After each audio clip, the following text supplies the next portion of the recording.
நண்பர்கள் அனைவருக்கும் வணக்கம். நான் உங்க அஸ்ட்ராலஜர் சிவலிங்கம் பேசுறேன். இன்றைய பதிவு ஒரு வித்தியாசமான பதிவாக இருக்க போகின்றது. அதனால இந்த பதிவை ஸ்கிப் பண்ணாம முழுமையாக பார்க்கும் பொழுது உங்களுக்கு நிறைய நல்ல விஷயங்கள் தெரிய வரும் என்று உறுதியாக கூறுகின்றேன். அதனால வாங்க வீடியோக்குள்ள போலாம். ஸ்கிப் பண்ணாம முழுசாக பாருங்க. மாந்திரீகத்தை முறிக்கக்கூடிய கேட்டை நட்சத்திரம், கேட்டை நட்சத்திரத்தின் பலம் என்ன அப்படிங்கிறத பத்தி விரிவாக இன்றைய பதிவுல பார்க்கலாம். வாங்க. நம்ம சேனலுக்கு முதல் முறை வந்திருந்தீங்கன்னா சப்ஸ்கிரைப் பண்ணிட்டு பாருங்க. வாங்க வீடியோக்குள்ள போலாம். நவ கிரகங்களில் புதன் பகவான் சற்று வித்தியாசமானவர். இவருக்கு என்றுமே நேருக்கு நேர் மோதும் பழக்கம் கிடையாது. ஆளுக்கு தகுந்தாற் போல, இடத்திற்கு தகுந்தாற் போல தன்னை மாற்றிக்கொள்ளக்கூடிய குணம் கொண்டவராக இருப்பார். வித்தைகளுக்கெல்லாம் அதிபதி இந்த புதன் பகவான். புதனுக்கு 3 நட்சத்திரங்கள் இருக்கக்கூடியது. ஆயில்யம், கேட்டை, ரேவதி ஆகும். ஆயில்யம் ஜென்ம நட்சத்திரம், கேட்டை அணுஜென்ம நட்சத்திரம், ரேவதி திரி ஜென்ம நட்சத்திரம் ஆகும். நட்சத்திர எண்ணிக்கையில வரும் பொழுது 9வது நட்சத்திரம் ஆயில்யம், 18வது நட்சத்திரம் கேட்டை, 27வது நட்சத்திரம் ரேவதி நட்சத்திரம் ஆகும். இதில் முக்கியமானது 18வது நட்சத்திரமாக வரக்கூடிய கேட்டை நட்சத்திரம் ஆகும். கேட்டை நட்சத்திரம் பாத்தீங்கன்னா காலபுருஷனுக்கு 8ஆம் வீடாக வரக்கூடிய விருச்சிகத்துல செவ்வாயின் வீட்டுல அமைந்துள்ளது. ஜாதக அலங்காரத்துல வியாழக்கிழமை வரக்கூடிய கேட்டை நட்சத்திரம் மிகுந்த உக்கிரமான நட்சத்திரமாக கூறப்பட்டுள்ளது. எதிரிகளால செய்யப்படக்கூடிய செய்வினை, பில்லி, சூனியம், மை போன்ற மாந்திரீக வேலைகள் அனைத்துமே வியாழக்கிழமை வரக்கூடிய கேட்டை நட்சத்திர தினத்துல காளிக்கு பூஜை செய்தால் உடைந்துவிடும். அவ்வளவு சக்தி வாய்ந்தது வியாழக்கிழமை வரக்கூடிய கேட்ட நட்சத்திரமாகும். அது எவ்வாறு பூஜை செய்வது, அது பூஜைக்கான விஷயங்கள்லாம் என்னென்ன அப்படிங்கிற இந்த வீடியோவின் இறுதியில சொல்லியிருக்கேன். அதனால பொறுமையோடு கேட்டு வரவும்.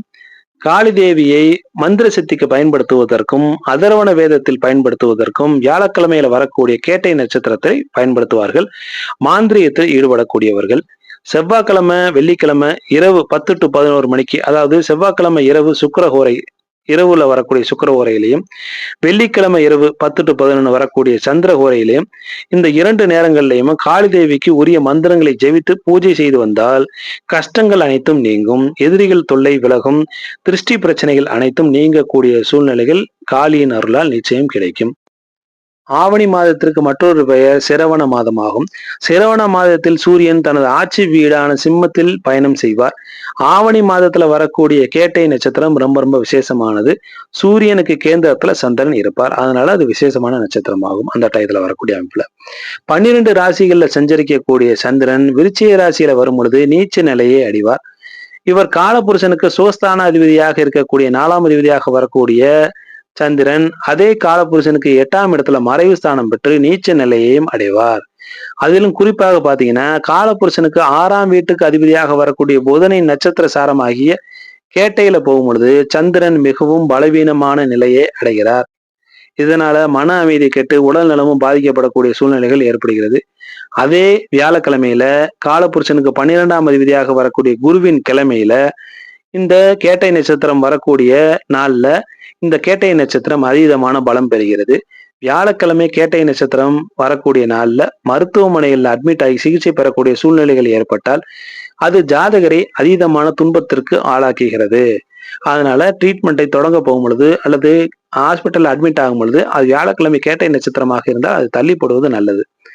ஆக 6ஆம் அதிபதியாக வரக்கூடிய ரோக சத்துருஸ்தானாதிபதியாக இருக்கக்கூடிய புதனின் நட்சத்திர சாரத்துல சந்திரன் பயணிக்கக்கூடிய காலத்துல பகை உணர்வு அதிகமாகி புதனின் வித்தையை பயன்படுத்தக்கூடிய சூழ்நிலைகள் ஏற்படுகிறது. அதிலும் அது செவ்வாயோட வீடாக இருப்பதனால வேகம் அதிகமாக இருக்கின்றது, பழிவாங்கும் உணர்ச்சி அதிகமாக இருக்கிறது, எதிரிகள் அழிய வேண்டும் என்ற போட்டி மனப்பான்மை ஏற்படுகிறது, ரத்தம் சூடாகி போய் கோபதாபங்களுக்கு ஆட்பட்டு பலரையும் கஷ்டத்திற்கு உள்ளாகக்கூடிய கெடுப்பதற்கும் அழிப்பதற்கும் பயன்படுத்தக்கூடிய மாந்திரியத்தை பயன்படுத்தக்கூடிய நிலைகள் ஏற்பட்டு விடுகிறது. அதனாலதான் வியாழக்கிழமையில வரக்கூடிய கேட்டை நட்சத்திரத்திற்கு அவ்வளவு முக்கியத்துவம் ஏற்படுகிறது. இந்த மாதிரி ஏற்படுத்தக்கூடிய எதிரிகளால் ஏற்படுத்தக்கூடிய மாந்திரிய கட்டை உடைக்கிறதுக்கு என்ன தெய்வத்தை வழிபாடு பண்ணணும்னா உக்கிரகாளி அல்லது துர்க்கை அம்மனை வழிபாடு செய்யணும். அது எவ்வாறு வழிபாடு செய்யணும் அப்படின்னு பாத்தீங்கன்னா, வியாழக்கிழமை கேட்டை நட்சத்திரம் வரக்கூடிய நாள் அன்னைக்கு சிவப்பு அரளிப்பூ மாலை, 54 ஏலக்காய் கட்டிய மாலை, 54 கருப்பு திராட்சை கட்டிய மாலை ஆகிய 3 மாலைகளையும் சாமிக்கு சாத்திட்டு தினையரிசி மாவிளக்கு செய்து அதுல நெய் ஊற்றி தீபம் போட்டு சாமியை மனதார வழிபாடு செய்ய வேண்டும். இதே போல 3 முறை செய்ய எப்பேற்பட்ட மாந்திரையை கட்டும் உடைந்துவிடும்.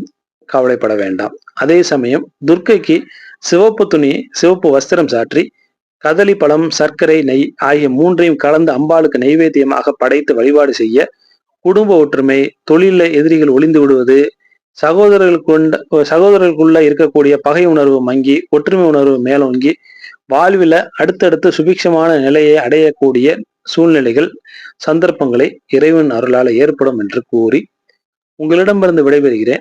ஆக மாந்திரியத்தை கண்டு பயப்பட வேண்டாம்.